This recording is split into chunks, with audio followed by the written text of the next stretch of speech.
Subcommittee Chair, Mr. Paul, and also acknowledge that he has announced that at the end of this term he will be leaving Congress, and I'm sure that came as quite a disappointment to the Federal Reserve. So, Mr. Chairman, if you would yield briefly, can I join? Because Mr. Paul and I have worked yes, in opposition on some issues, together on some others. He has been an extraordinarily valuable member, and I will miss him. And can I also note, Mr. Chairman, that you have the honor of, I think, presiding for the first time in American history over a committee that has 3 declared presidential candidates.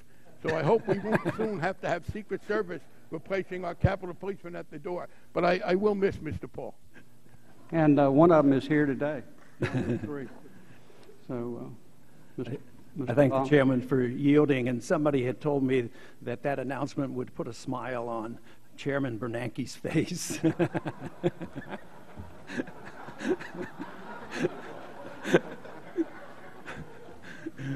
And his staff, they're all smiling.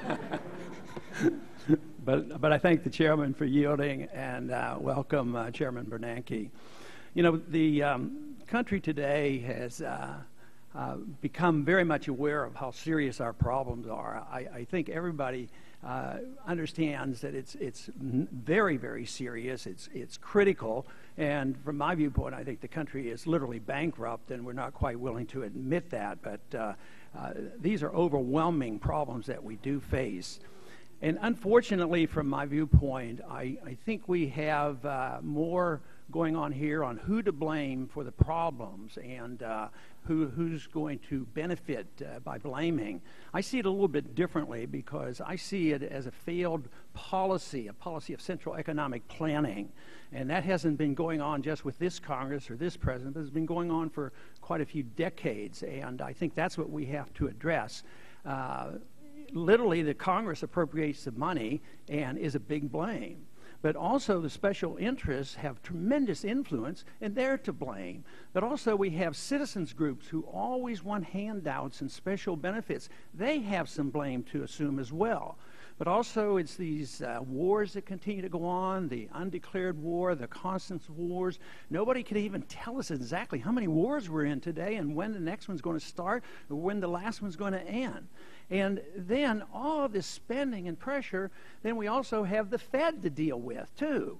And I see the Fed as a problem because I see so much of this other spending wouldn't have gotten out of hand if we didn't have a monetary system where the system provides the funds. We don't have to be responsible because we can always say, well, it's up to the Fed. You know, if we didn't have the Fed buying up our debt, interest rates would rise, and everybody would yell and scream. But you know what it would do? It would put pressure on us here in the Congress to do something about it. But I see the monetary system and the Federal Reserve System as a facilitator for all these special interests. And for a good many decades, we've been able to get away with this. But we're not getting away with it anymore because we've run out of steam. We've run out of jobs. We've run out of productive capacity. Our tax code is all out of whack. The entitlements are out of control. Our good jobs are going overseas. We chase capital away. We have a deliberate policy of a weak currency. Weak currency chases away capital. So I see this has all added up to give us this crisis, and unfortunately, we're still looking who to blame for this. Well, you can't find one individual or one administration. You have to blame the policy. And unfortunately, central economic planning, whether of the Soviet style or whether of the style of the interventionists, where we do it through congressional activity as well as central banking, the central economic planning is always flawed because it's never as smart as the market. That is why I object to the idea that we are knowledgeable enough to set interest rates and know what the money supply should be, because that is information that should come from the market. When it doesn't come from the market, it's a failed policy and leads to the type of crisis that we are now suffering from. You know, we hear that in the future we're going to have a better economy, and everybody hopes so, but it's hard to believe. It's hard for me to believe anyway, because I look back on our past 3 years, and what Congress has done and what the Fed has done, we've literally injected about $5.3 trillion, and I don't think we got very much for it. The national debt went up $5.1 trillion. Real GDP grew less than 1%. So I don't think we've gotten a whole lot. Unemployment really hasn't recovered. We still have 7 million people that have become unemployed. And one statistic that is very glaring, if you look at the chart, is how long people are unemployed. The average time used to be 17 weeks. Now it's nearly 40 weeks they stay unemployed. So nothing there reassures me. And also, when we talk about prices, we're always reassured there's not all that much inflation, and we're told that they might start calculating inflation differently with a new CPI. Of course, we changed our CPI a few years back. There's still a free market group that calculates the CPI the old-fashioned way, and they come up with a figure, in spite of all this weak economy, the prices have gone up 35%, 9.4% every year. And I think if you just went out and talked to the average housewife, she'd probably believe the 9% rather than saying it's only 2%. So I would say what we've been doing isn't very reassuring with all this money expenditure. But my question is related to the overall policy. Spending all this money hasn't helped, and yet many allies that would endorse so much of what's been going on, whether it's the Fed or the Congress, they recognize that consumer spending is very, very important, and they concentrate on that.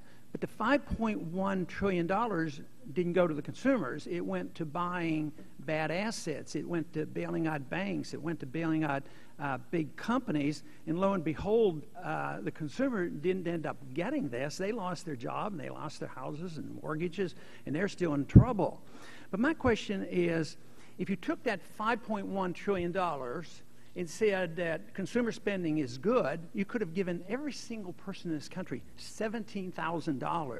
Why is it the program of both the Congress and the Fed to direct the money to the people who had been making a lot of money, instead to the people who, if you argue that the consumer needs to spend the money, I obviously don't advocate this, but I would suggest, you know, maybe it could have worked better. It couldn't have worked any worse. But what is the reason we direct it toward the banks and the big corporations, too big to fail, and we don't pay that much attention to the consumer if it's true, and I don't know if you agree with that or not, that consumer spending is an important issue?